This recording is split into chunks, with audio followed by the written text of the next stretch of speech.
Y siguiendo con la programación de Radio María, a continuación les ofrecemos el Catecismo de la Iglesia Católica, dirigido por Monseñor José Ignacio Munilla.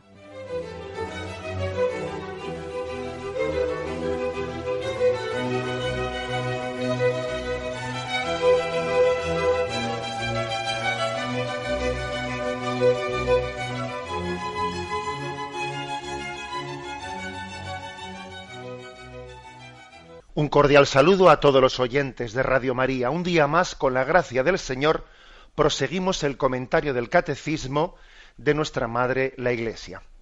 Bueno, y hoy, como hacemos de vez en cuando, pues hacemos un programa especial dedicado íntegramente a las preguntas de los oyentes. Lo solemos hacer cuando hemos terminado algún capítulo y dentro de la primera parte del catecismo en la que nos encontramos, hemos terminado la primera sección.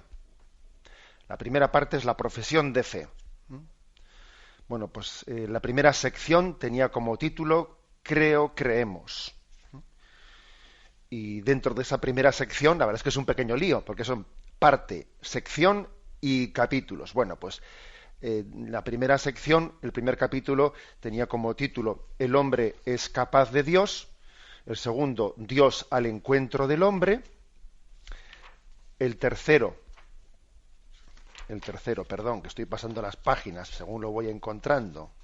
Tercero, la respuesta del hombre a Dios. Y ahí concluimos. Bueno, así al terminar la primera sección, que es la que tiene como título Creo, creemos, y antes de pasar a la segunda, que es ya la de la profesión de la fe, el símbolo de la fe, en la que ya vamos a ir explicando el credo artículo por artículo. En esa segunda sección, pues iremos diciendo, creo en Dios Padre Todopoderoso, y vamos a ir adentrándonos ya en cada una de las fórmulas de la fe. Bien, hemos quedado pues, antes de iniciar, el punto 185.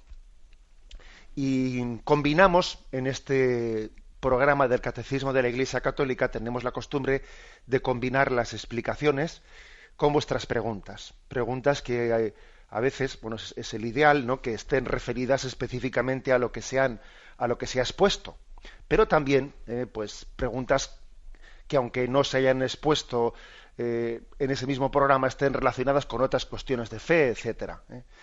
Y especialmente estos programas íntegros de preguntas de los oyentes, que de vez en cuando hacemos, nos sirven también para que el espectro de nuestras preguntas, de nuestras intervenciones, pues sea más amplio.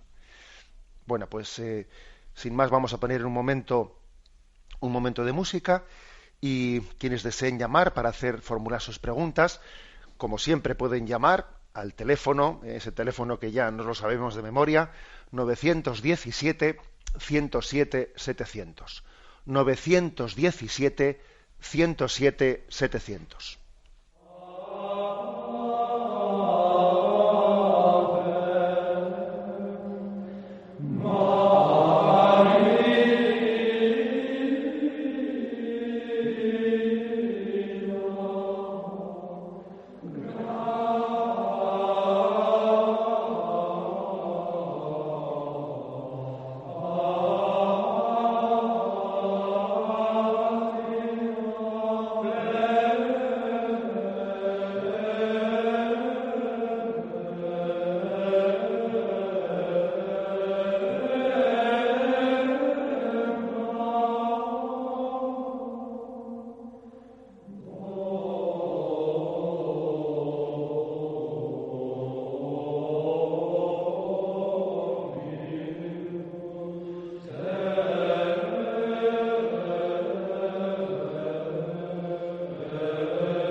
Sí, buenos días. ¿Con quién hablamos?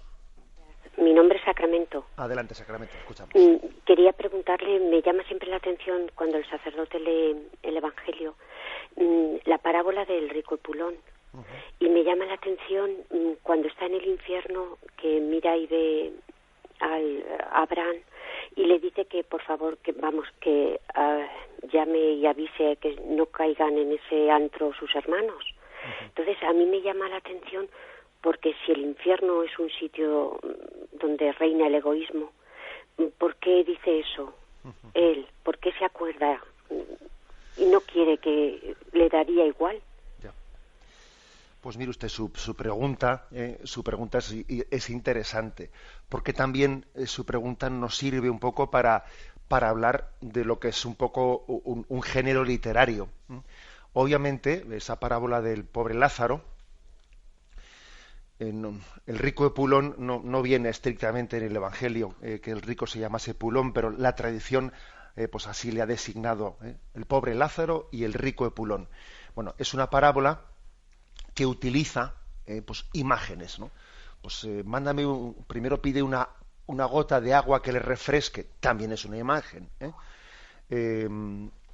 También como es obvio, también esa especie de diálogo desde el infierno hasta el cielo, que están enviándose mensajes, también es una imagen. Y eso que usted dice, pues creo que usted con mucha intuición ha hecho una reflexión teológicamente muy correcta. Obviamente, quien está en el infierno, que está en un estado de obcecación en su egoísmo y en su maldad, lo propio de Satanás y de aquellas almas que están ganadas por él es casi tener una fruición en el mal. O sea, es decir, me complazco en que otros caigan conmigo. Lo propio del mal es la obcecación, ojo, que a veces también ocurre en esta vida, que es un signo de que la maldad nos está ganando el corazón. Es como decir, mal de muchos, pues mal de muchos, consuelo de tontos, no. Es una especie de mal de muchos, satisfacción personal, porque si todo lo que está alrededor mío consigo salpicarlo de porquería, así yo me siento más aliviado. Sin embargo, a veces encontramos otras personas que dicen, Dios mío, yo he caído en este vicio, pero que mis amigos no caigan en este vicio, que los demás, eso es así. Yo he conocido, por ejemplo, jóvenes que han caído en el vicio de la droga y tenían auténtico pavor de que sus hermanos pequeños cayesen también en lo mismo, lo cual quiere decir que su corazón no está lleno de maldad, ni mucho menos, sino que padecen esa plaga, ese vicio, pero su corazón desea el bien, ama el bien. Obviamente, quien está en estado de condenación eterna su corazón está plenamente lleno del mal. Y por lo tanto, esa invocación que hace el rico Epulón condenado pidiendo que llamen a sus hermanos, ¿no? Es un género literario. Lo que la parábola le interesa destacar es la respuesta que le dan a esa pregunta. Ahí tienen a Moisés y a los profetas, que les escuchen. Mira, si a Moisés y a los profetas no les escuchan, no harán caso, no se convertirán ni aunque un muerto resucite y se lo mande a su casa. Es decir, la enseñanza que en medio de ese género literario se quiere expresar en esa parábola es la enseñanza de decir, tenemos que tomarnos en serio la predicación de los profetas enviados por Jesucristo. Tenemos que tomarnos en serio la predicación de la Iglesia, porque en ella nos está hablando Dios y en ella nos está diciendo Dios lo que es fundamental, para nuestra salvación. Adelante, damos paso a un siguiente oyente. Buenos días. Buenos días. Adelante. Le llamo de Santander. Le agradezco muchísimo todo lo que nos enseña. Hago una propaganda inmensa. Quería preguntarle que algunas veces al terminar la misa, algunos sacerdotes dicen podéis ir en paz y otros dicen podemos ir en paz. A mí me gusta más esta fórmula, pero digo yo, ¿qué significado tiene la una de la otra? Distinto. Bien, la fórmula litúrgica es podéis ir en paz, O también hay otras, ¿no? Glorificad a Dios con vuestra vida, etcétera, pero se suele utilizar no la primera persona del plural, sino la segunda persona del plural. ¿Por qué la liturgia dice eso? Algún sacerdote pues igual lo pone en primera persona del plural. Hombre, no es que sea una herejía, no es que sea ninguna falta litúrgica, pues como si cambiásemos el rito, la fórmula de la consagración.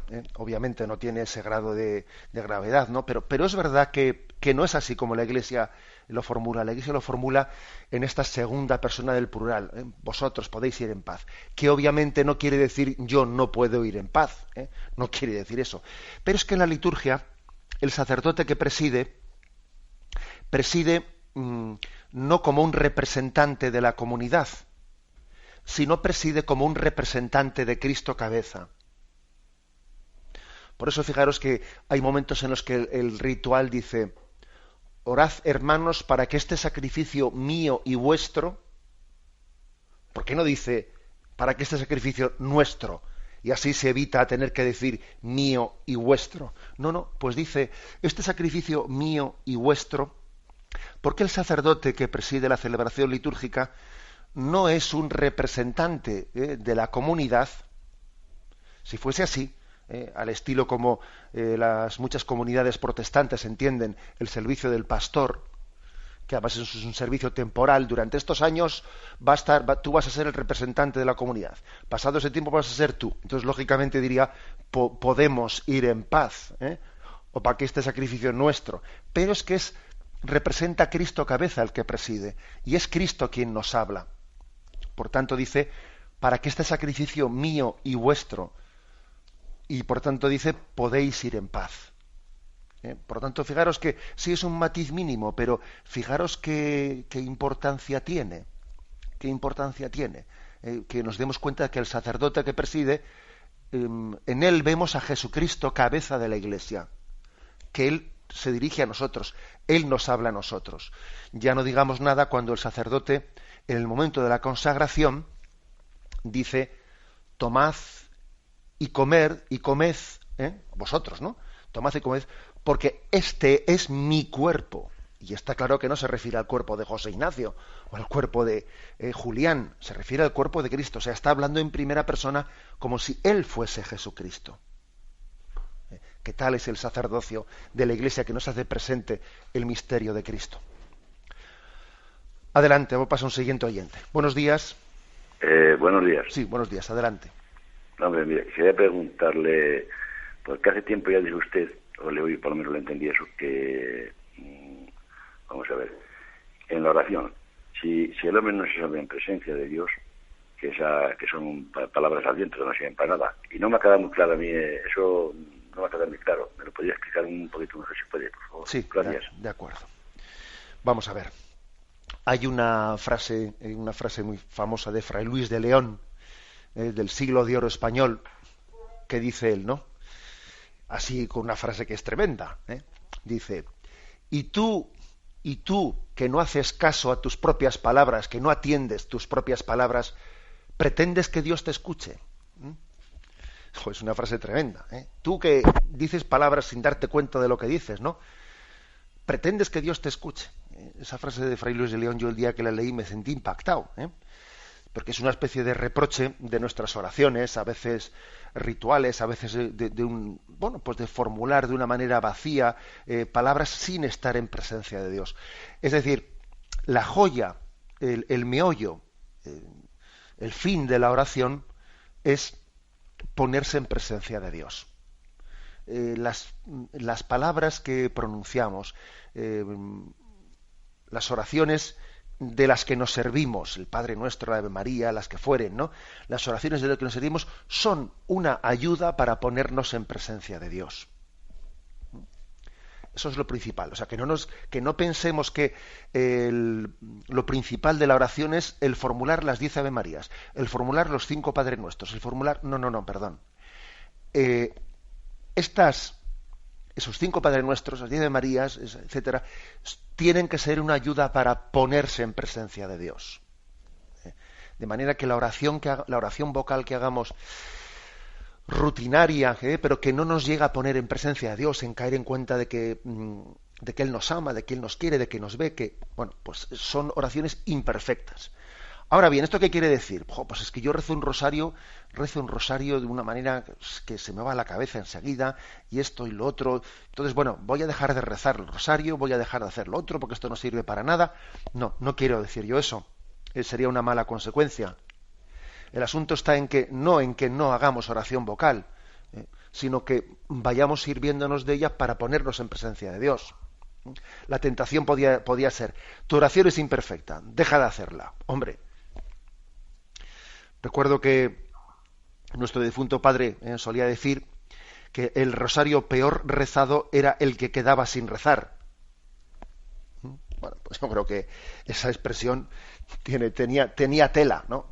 Y esto lo solía comentar a propósito de que a veces, bueno, pues todos éramos conscientes de que los rosarios que rezábamos en familia pues no eran muy perfectos, pues porque una llamada telefónica, esto, lo otro, y mientras que estábamos rezando el rosario estábamos pelando las vainas o no sé qué, ¿no? Entonces, pues claro que eran imperfectos, pero ojo, el rosario peor rezado es el que queda sin rezar, y también de alguna manera esta llamada de atención a la oración vocal rutinaria, pues ritualista, etcétera, es una llamada de atención no para que dejemos de hacerla, sino para que entendamos que la oración vocal es instrumento para ayudarnos a ese misterio de amor. Él me mira y yo le miro. Damos un paso al siguiente oyente. Buenos días. Buenos días. Sí, adelante, le escuchamos. Le hablo de aquí de Cantabria, soy Nubia. Uh-huh. Para decirle que me he encontrado con personas que rezan con mucha fe el credo, uh-huh, pero después dice que no creen en la vida eterna, que todo se paga en esta vida. Entonces no entiendo porque el credo dice de la vida eterna. Uh-huh. Entonces se están contradiciendo y no tienen fe en lo que rezan. Uh-huh. De acuerdo. Antes de responder a esta oyente, me comunican desde la central de Madrid que también quien desee hacer, además del teléfono habitual, quien desee también hacer una pregunta por correo electrónico, puede hacerlo al correo directo@radiomaria.es, directo@radiomaria.es, y también allí le recoge sus preguntas. Bien, pues con respecto a lo que dice la oyente, bueno, por desgracia no es únicamente en ese artículo del credo, O sea, es decir, es frecuente que en nuestra cultura exista una conciencia de ser creyente, pero creyente a la carta. Creyente a la carta. Ya sabéis que se dice: ¿usted qué quiere comer, el menú o a la carta? Claro, y el menú es lo que hay, y a la carta es lo que tú elijas. No, mire usted, nosotros los católicos no creemos a la carta, creemos en el menú, perdón, O sea, creemos en la fe que nos transmite la tradición, apoyada en la palabra de Dios. Oiga, mire usted, esto, vamos, es tan reciente como que ayer mismo un sacerdote me decía que había escuchado el comentario, ¿no? Pues de decir, yo no creo que, o sea, el Evangelio nos muestra un Dios misericordioso, pero que no juzga.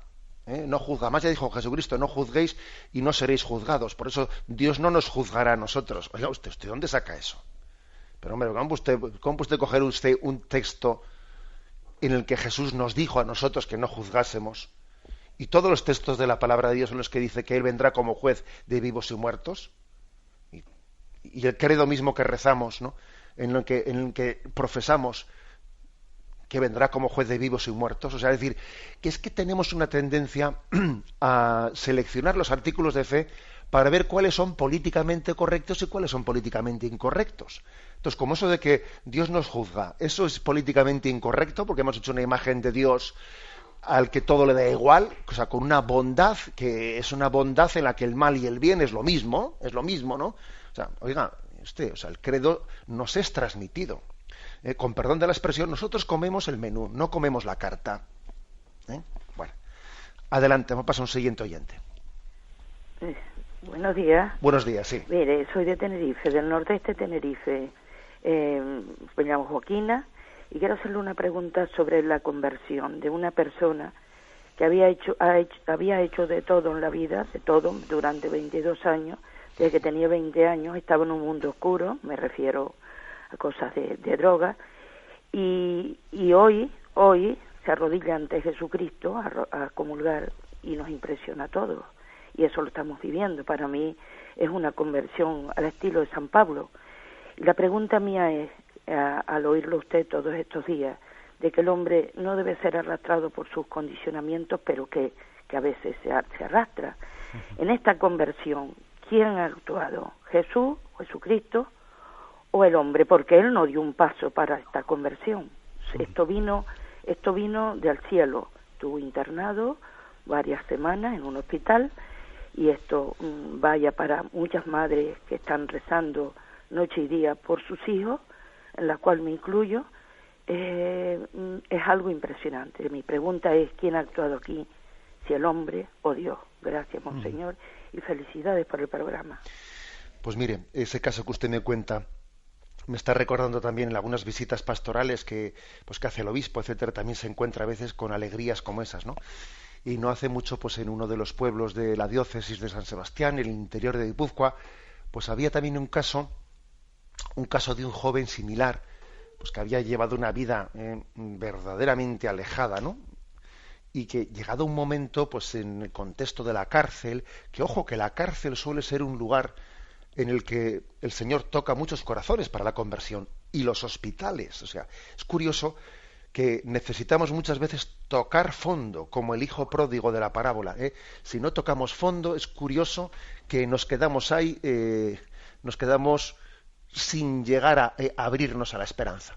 Bueno, pues el caso es que es un auténtico ejemplo en la comunidad, ¿no? Ver un joven de 40 y pico años que estuvo, además en comunidades que a veces nuestras son muy envejecidas porque faltan jóvenes, y uno dice, bueno, nos faltan jóvenes en la comunidad, la mayoría de los que hay son de la tercera edad, y ahora de repente este joven de 40 años que ha estado alejado de todo, ahora está aquí él solo, sin más jóvenes, pero él que ha probado de todo, él que ha tocado a fondo, él está aquí en medio de...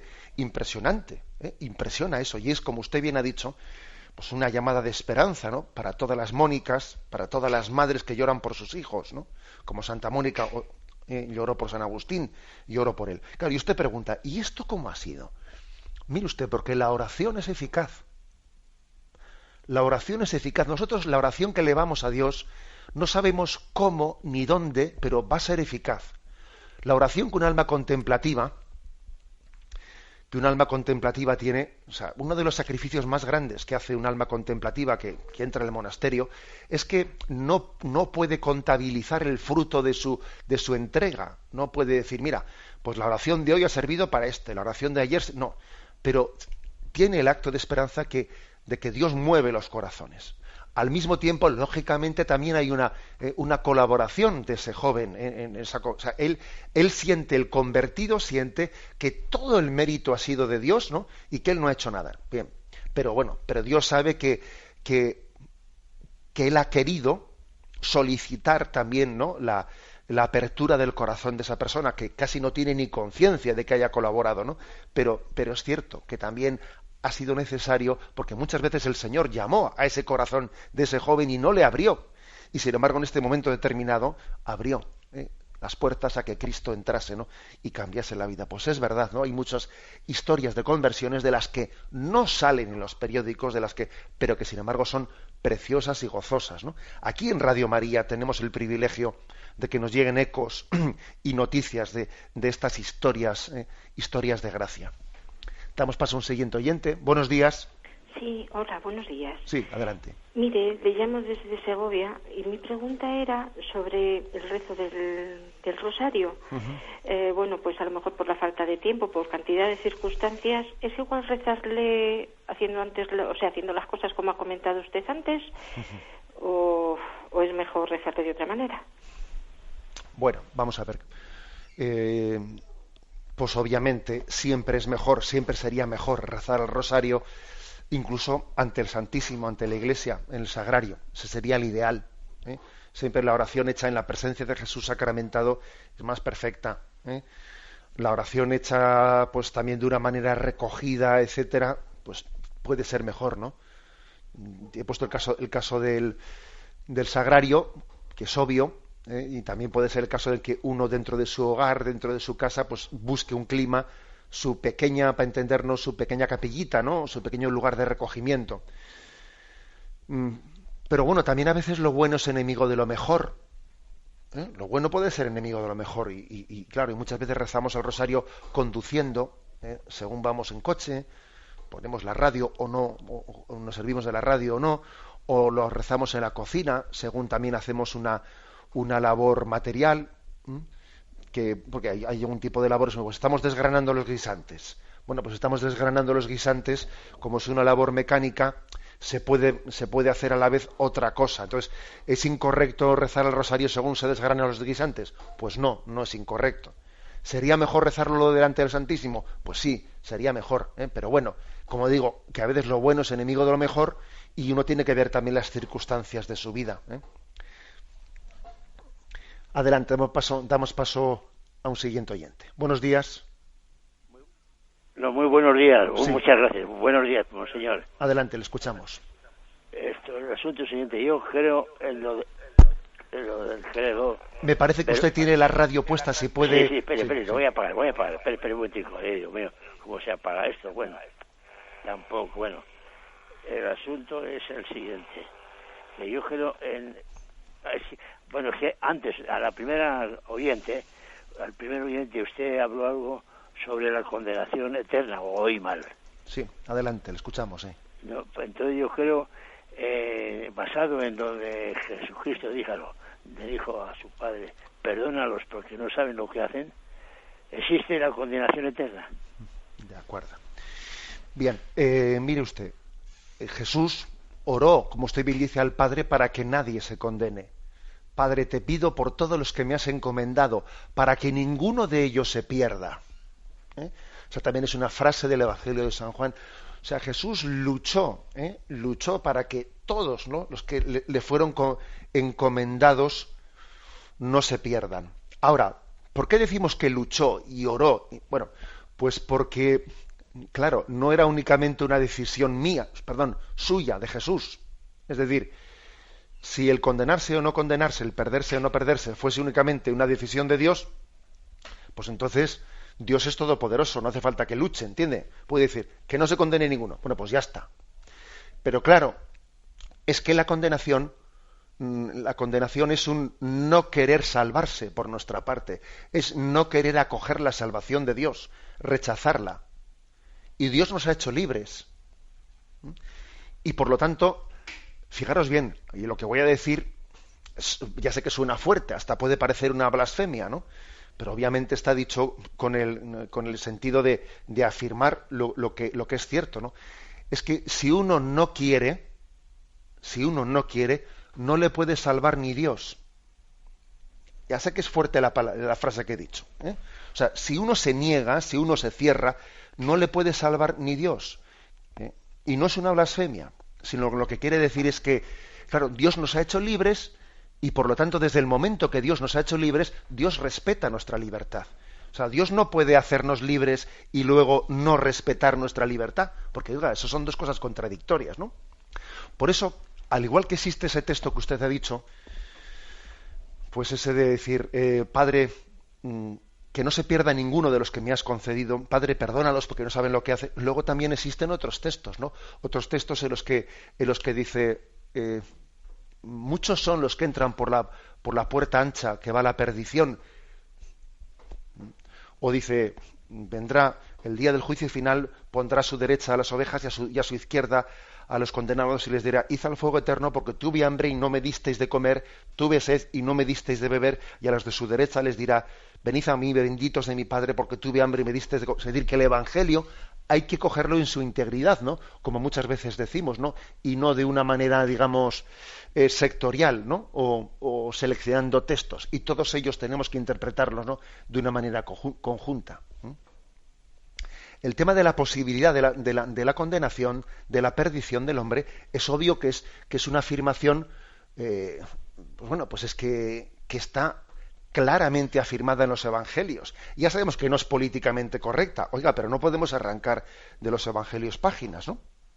Y es más, yo creo que por no predicar esta verdad de fe, de la posibilidad de la condenación, eso hace que el cristianismo pierda fuerza y que caigamos, o sea, que perdamos la conciencia de lo que supuso la muerte redentora de Cristo. Cuando decimos que Cristo es el Salvador y luego decimos que nadie puede condenarse, oiga, entonces ¿de qué me ha salvado Jesucristo? ¿De qué me ha salvado? Si la condenación no existe, Jesús me ha salvado ¿de qué? ¿De un catarro?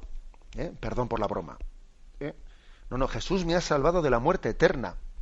O sea, creo que es importante que entendamos qué significa Jesús Salvador del hombre. Damos paso a un siguiente oyente. Buenos días. Padre, buenos días. Sí, buenos días, le escuchamos. Llamo desde Sevilla. Quería saber si en el cielo nos encontraremos con los seres queridos, porque creemos en la resurrección, pero me entra esa duda. Muchas gracias. De acuerdo. Mire usted, pues esa pregunta pues es lógica y tenemos que entender que la esencia del cielo pues es la visión de Dios, el gozo de la visión de Dios. Pero también, si usted lee especialmente el libro del Apocalipsis, etcétera, habla del coro de la Jerusalén celestial, con lo cual también uno de los elementos todavía no pues que completan pues ese gozo eterno del cielo es que el cuerpo místico de Cristo está completado, es decir, que lógicamente lo que nos llena de felicidad en el cielo es el gozo de Dios, ¿no? De la presencia de Dios, pero también forma parte del gozo del cielo, pues el que con nuestros seres queridos, con toda la Iglesia, nosotros tengamos ese gozo también de contemplarles a ellos en Dios. Lo que ocurre es que nosotros no tenemos esa necesidad afectiva que tenemos de los seres queridos en el cielo. Pues, por ejemplo, ¿no? Cuando se le plantea a Jesús esa pregunta de aquella mujer que había tenido 6 maridos, ¿no? Y dice, ¿y de cuál de los 6 será mujer en el cielo? Y entonces Jesús le dice, dígame usted, en el cielo no habrá marido y mujer, en el cielo seremos todos como ángeles. Es decir, no piense usted que en el cielo vamos a tener una especie de necesidad afectiva del marido de la mujer, o que ahí va, si fue viuda 6 veces y se casó con 6, vaya lío va a haber en el cielo, porque claro, allí va a haber celos. No, hombre, no, esos son imágenes humanas, que no entienden que las mediaciones afectivas que hay en esta vida, pues en el cielo quedan trascendidas, Luego, la respuesta es sí, gozaremos de Dios, también gozaremos de nuestros seres queridos en el cielo, pero no en ese sentido de dependencias afectivas que tenemos en esta vida, lógicamente. Bien, vamos a dar paso ahora también a algunas preguntas que llegan por correo electrónico. Adelante. Pues, monseñor, nos escribe Pilar al correo directo @radiomaria.es y le pregunta, ¿nos podría explicar las incompatibilidades con el cristianismo en terapias como la de las constelaciones familiares, MDR y otras similares que usan hoy los psicólogos? Gracias por el programa. Pues la verdad es que no conozco en concreto esa constelación MDR, ¿no? que habla la oyente. Creo que existe hoy en día una proliferación muy grande de ese tipo de cosas. Y fijaros, os voy a decir que hace pocos meses todos los obispos del mundo hemos recibido una carta de la Santa Sede pidiéndonos que cuidemos de que las casas de ejercicios espirituales, en las casas de espiritualidad de nuestras diócesis, no sean utilizadas para un tipo de terapias orientales, etcétera, que sean una especie de, pues podríamos decir, sucedáneo de espiritualidad católica. A veces esos sucedáneos incluso pueden ser totalmente incompatibles.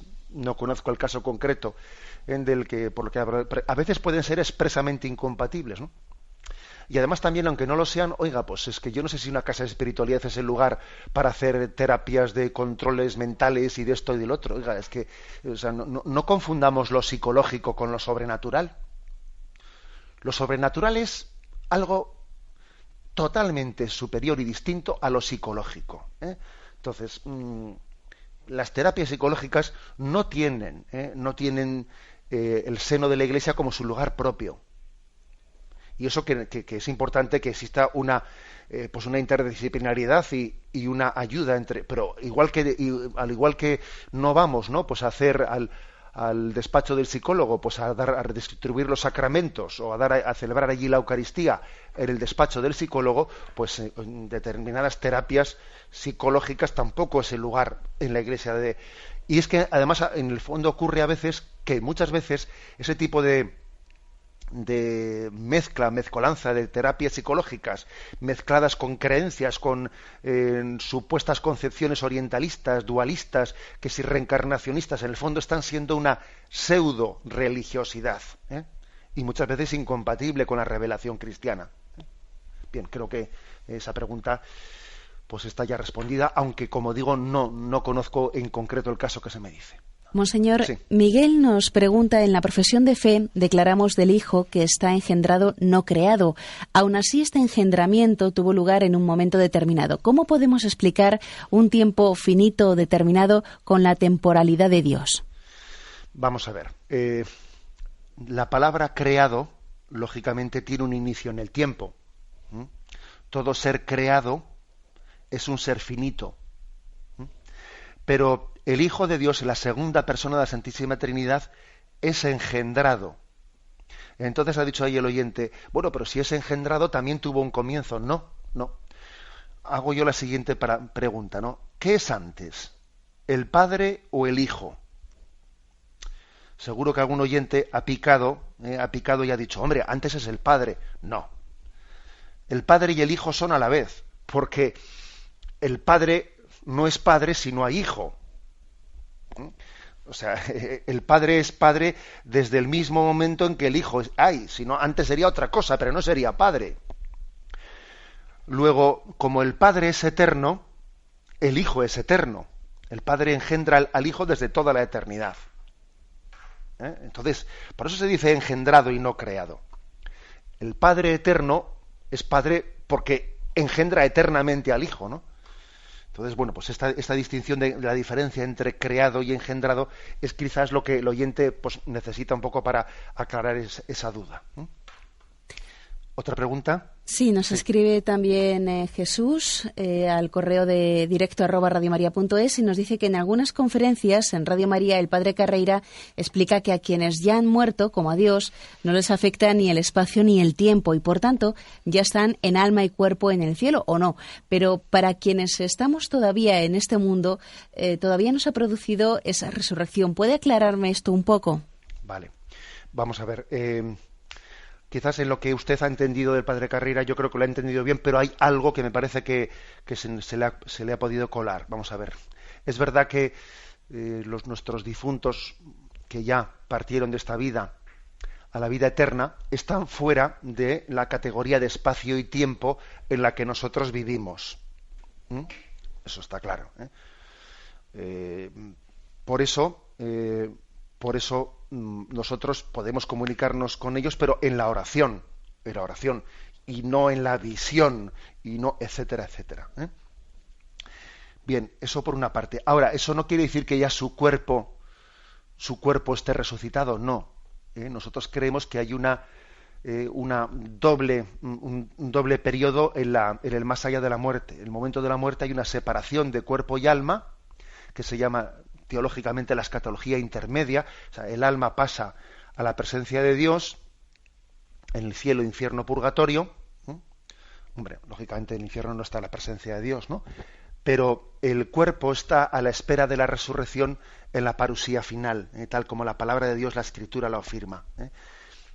Y entonces, en el momento de la parusía, cuando Cristo vuelva como juez de vivos y muertos, entonces los cuerpos resucitados se unen a sus almas.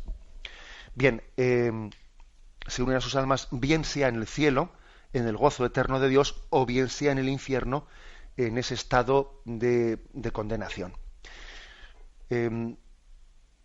Un detalle, vamos a ver, es verdad que Dios es totalmente atemporal, pues porque es eterno. Nosotros cuando fallecemos entramos en esa dimensión fuera del espacio y del tiempo, pero nosotros no ¿cómo voy a decir yo? No podemos decir que tenemos el mismo tiempo de eternidad que Dios. O sea, en nosotros sí hay un cierto tiempo después de la muerte. Es lo que la teología clásica en el medievo habló del Evo, el tiempo del más allá, o que la teología moderna, por ejemplo, el que fue el cardenal Ratzinger, entonces actual papa, él escribió un libro en el que hablaba del tiempo antropológico. Es decir, existe también un cierto tiempo más allá de la muerte. Porque, por ejemplo, un alma que intercede delante de Dios, pues tiene un antes de interceder y un después de interceder. Ciertamente el tiempo que tendrá un alma en el cielo no va a ser un tiempo de 24 horas, 24 horas y 60 minutos cada hora. No, es otro concepto de tiempo. No es un tiempo como el nuestro, ¿no?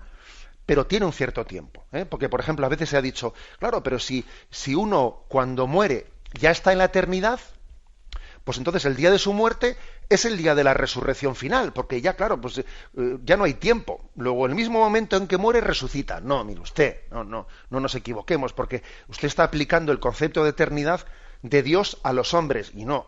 Nosotros tenemos una eternidad, pero distinta, participada, en la que hay un antes y un después. Hay un antes y un después. Entonces, sí, usted ha entendido bien al padre Carreira, pero quizás también haya faltado algún concepto un poco por completar. El momento en que fallecemos, entramos en la eternidad. Una eternidad no exactamente igual que la de Dios. El alma se separa del cuerpo.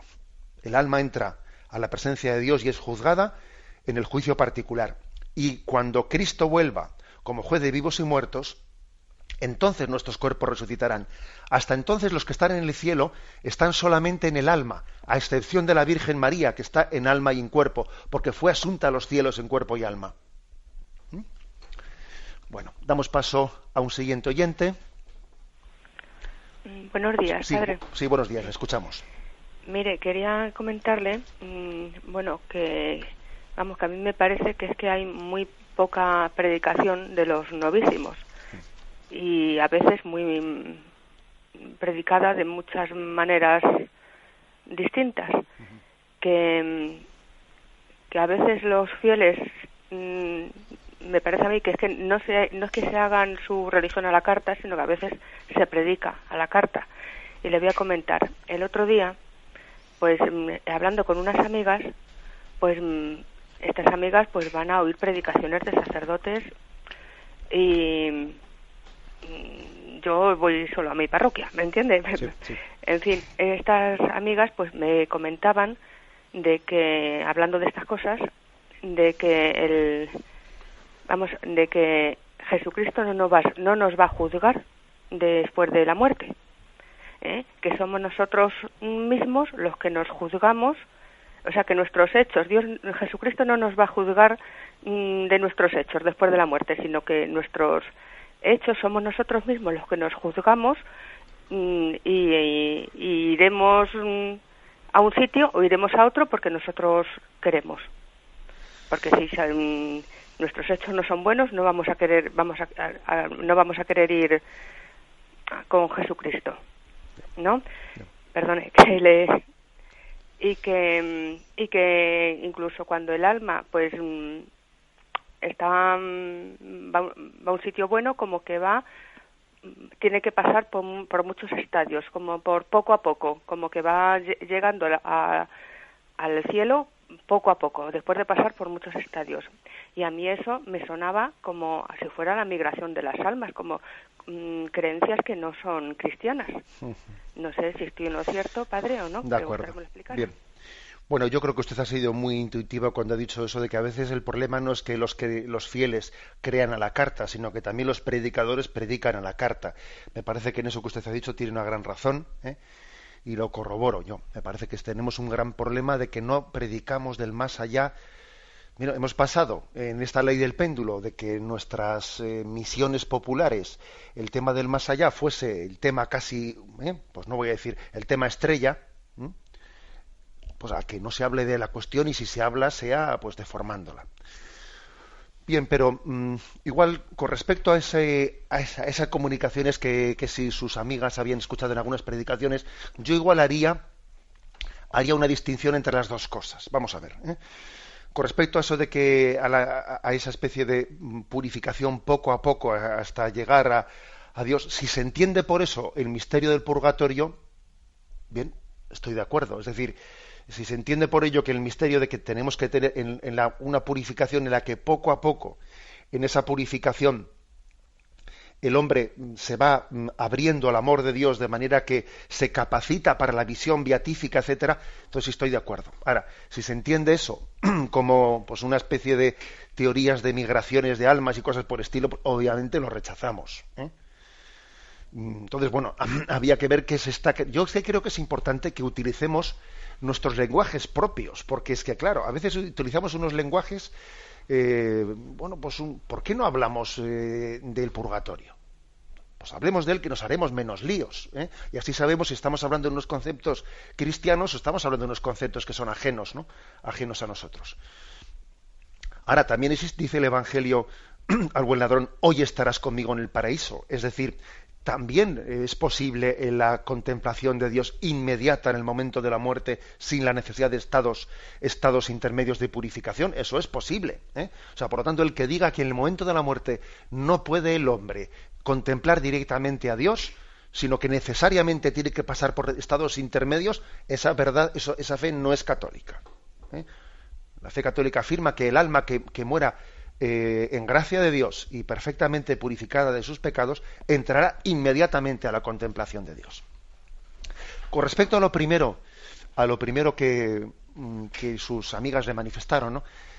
Vamos a ver, se puede entender bien también eso o se puede entender mal. Es verdad que nosotros cuando el juicio que Cristo realiza en nuestra vida, ese juicio es un juicio en el que Cristo nos juzga conforme a nuestras obras. Entonces, si, por ejemplo, el juicio de condenación, el juicio de la posibilidad de que el hombre tenga unas obras, ¿no?, que tal y como Cristo dice en varias parábolas del Evangelio, pues es rechazado, ¿no?, a la salvación. Sin embargo, ese, digamos, no es la falta de misericordia del juez la que nos impide la salvación. No es que el juez haya estado duro y como el juez es de manga estrecha, entonces por eso no puedo salvarme. No, es que son mis propias obras las que me incapacitan, ¿no? Por eso el catecismo de la Iglesia Católica, en el capítulo de la condenación eterna, hay un momento en el que habla del término de la autoexclusión. O sea, nosotros mismos nos autoexcluimos. O sea, en ese sentido, eso es cierto. Son nuestras propias obras las que nuestras propias obras malas, las que nos impiden recibir la misericordia de Dios. Eso quiere decir que cuando Jesucristo nos dice, nos juzga, es juez nuestro, es juez, Él lo que está haciendo con su juicio es corroborar de alguna manera la libertad del hombre que se abre a la misericordia de Dios o se cierra a la misericordia de Dios. Cristo es juez. Pero claro, no es un juez al margen de, no, sino que claro, Cristo, al que se cierra la gracia de Dios, está de alguna manera dramáticamente respetando su libertad, y entonces el juicio de condenación coincide con el respeto dramático de la libertad de esa persona que se condena. Y el juicio de salvación, ven a la salvación eterna, coincide también con el alma que se abre a la gracia de Dios y pide misericordia. O sea, que puede ser correctamente entendido, eso que usted ha propuesto. Damos paso a una siguiente llamada. Buenos días. Muy buenos días, don señor. Adelante. Mire, hace unos días hablaba usted de los matrimonios, el que se casan entre viudos, que tienen que dejar la pensión, y por la ley esta. Y a mí me parece que esta ley es injusta, y no sé si las leyes injustas hay que acatarlas o no, porque claro, esta ley va en contra del matrimonio, porque hay muchas parejas que se juntan y viven juntos, no se han casado y siguen cobrando la pensión, a esos no se las quitan. A ver qué le parece. Bien, bueno, claro, hecha la ley, hecha la trampa, ¿no? Pero el hecho de que se pueda hacer la trampa no quiere decir que la ley en sí haya que derogarla. Yo sí soy de la opinión de que debería de haber una ley en la que hubiese más posibilismo, porque, por ejemplo, esta ley dice que cuando dos viudos se casan y reciben cada uno de ellos cobra la pensión mínima, en ese caso no pierden esa pensión si es mínima. Ahora, si es algo mayor que la mínima, ya la pierden, ¿no? Entonces, hombre, yo creo que se podría hacer una ley en la que no fuese, o sea, que fuese unos tramos transitorios. O sea, si uno, uno casi puede tener hasta pena de no cobrar la mínima, porque dice, jolín, si hubiese cobrado la mínima, por lo menos no la pierdo, pero claro, como cobro algo más que la mínima, la pierdo toda. Eso me parece injusto, o sea, me parece que debiera de haber unos tramos en los que la pérdida de la pensión fuese paulatina, pero no fuese o todo o nada. Si es mínima se conserva, pero si no es mínima se pierde toda. Eso me parece injusto. Ahora, también tenemos que entender que hay algo también de injusticia en el decir, hombre, si yo dejo de ser viudo y pretendo seguir cobrando la paga de viudedad, vamos a ver, también es como si yo dejo de estar parado y pretendo seguir cobrando el subsidio de desempleo. Eso no es justo. Ese subsidio de desempleo es porque no tengo trabajo. Y esa pensión de viudedad es porque me quedé viudo. De hecho, si mi mujer viviese, o si mi marido viviese, no la cobraría, etcétera, ¿no? O sea, creo que también tenemos que examinarnos en ese deber de justicia de cuál es la finalidad a la que es destinado, pues un dinero, ¿no? Un dinero público. Damos paso a un siguiente oyente. Monseñor, nos escribe José Luis desde Tres Cantos por email y le pregunta, soy de las personas que me gusta decir cómo hay que hacer las cosas, pero luego me cuesta mucho hacer lo que digo. ¿Sería mejor no decir nada y actuar de acuerdo al mensaje de Jesús o seguir diciendo las cosas e intentar actuar como el Señor nos dijo? Gracias. Pues la verdad es que yo me veo totalmente reflejado en lo que dice el oyente. Y desde luego, si uno no pudiese predicar de no ser que cumpliese todo lo que dice, yo no haría este programa. Si yo este programa no lo podría hacer. No lo podría hacer porque yo, evidentemente, cuando predico lo que predico en este programa, no me estoy predicando a mí mismo. Predico el ideal de Jesucristo, siendo consciente. No sabéis cuántas veces yo, cuando predico alguna cosa, en mi interior digo, José Ignacio, yo esto va por ti, y esto va por ti, porque soy consciente de que muchas cosas de las que predico yo no las vivo plenamente. Luego creo que también esto nos anima a que cuando prediquemos seamos humildes, ¿no? Seamos humildes, prediquemos la fe no como algo que nazca de una seguridad nuestra, ¿no? De una seguridad, como si yo mirase a los que son más débiles, los mirase por encima del hombro, ¿no? Como si yo o los despreciase. No, yo creo que la predicación del mensaje de Cristo nos tiene que incluso llevar un poco a tener una confusión eterna, decir, Señor, ¿y a mí por qué me eliges a mí para predicar este mensaje cuando yo, seguro que hay muchos oyentes que son más santos que yo? O sea, yo creo que es importante que caigamos en cuenta que la predicación no nos predica a nosotros mismos, sino que le predica a Jesucristo. Y eso le pasa a un padre con un hijo, le pasa a un sacerdote, etcétera, etcétera. Damos paso a una siguiente llamada. Monseñor, nos escriben ahora, Gonzalo nos dice, me gustaría su opinión sobre este hecho de que Ananías y Safira mueren a los pies de los apóstoles por ser mentirosos y no entregar todo lo obtenido en la venta de sus campos.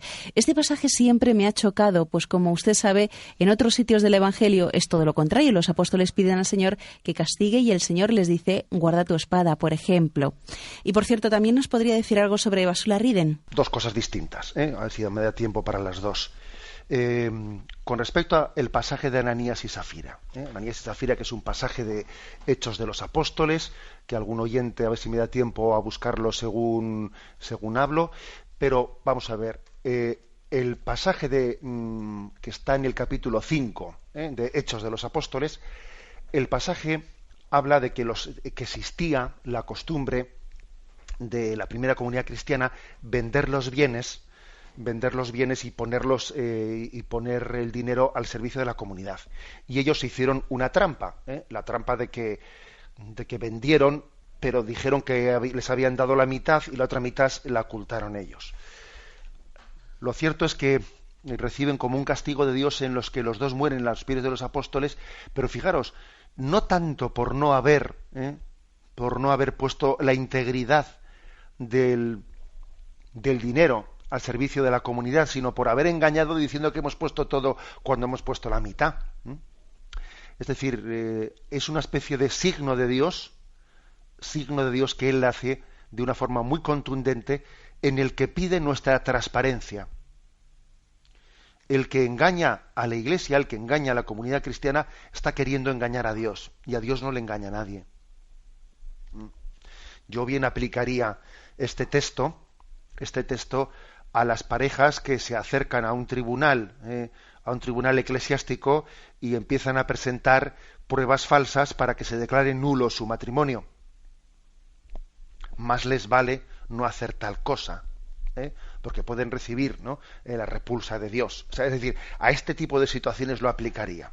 Ahora, el oyente dice, bueno, ¿y por qué en este caso Dios actúa de esta manera pues tan contundente, y en otros casos pues Dios no castiga inmediatamente el mal, sino que lo deja pendiente para el día del juicio? Bueno, mire usted, eso nosotros no somos quienes para decirle a Dios cómo tiene que hacer las cosas, y también es un signo ante la comunidad, llamándonos a que seamos transparentes, seamos sinceros y nuestra alma la desnudemos ante Dios.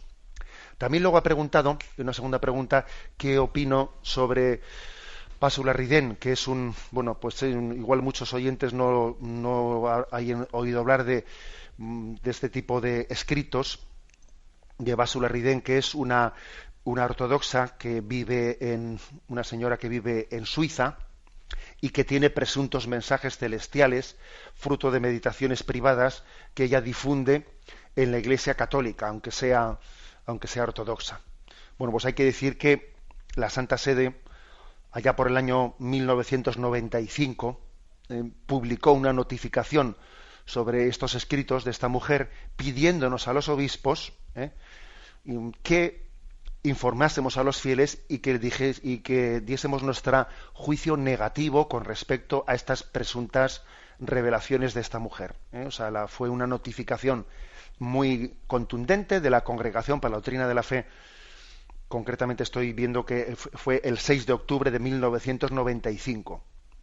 Pues porque tenía muchas confusiones sobre el tema de la inminencia de la llegada de un anticristo y unos lenguajes milenaristas no siempre compatibles con la fe católica. Y además, mire, hay cosas que ya uno ve que son por sensibilidad. Cuando uno lee un mensaje de una supuesta vidente que dice: el que no acoja este mensaje que yo estoy dando se condenará. Oiga, mire usted, o sea, ¿qué pasa? Que usted pretende ser como la Biblia. O sea, eso, un mensaje privado que pretenda ser necesario para la salvación de todo el mundo no puede ser aprobado por la Iglesia, porque casi es confundir revelación privada con la revelación bíblica, y eso no puede ser. Tenemos el tiempo cumplido. Me despido con la bendición de Dios Todopoderoso, Padre, Hijo y Espíritu Santo. Alabado sea Jesucristo.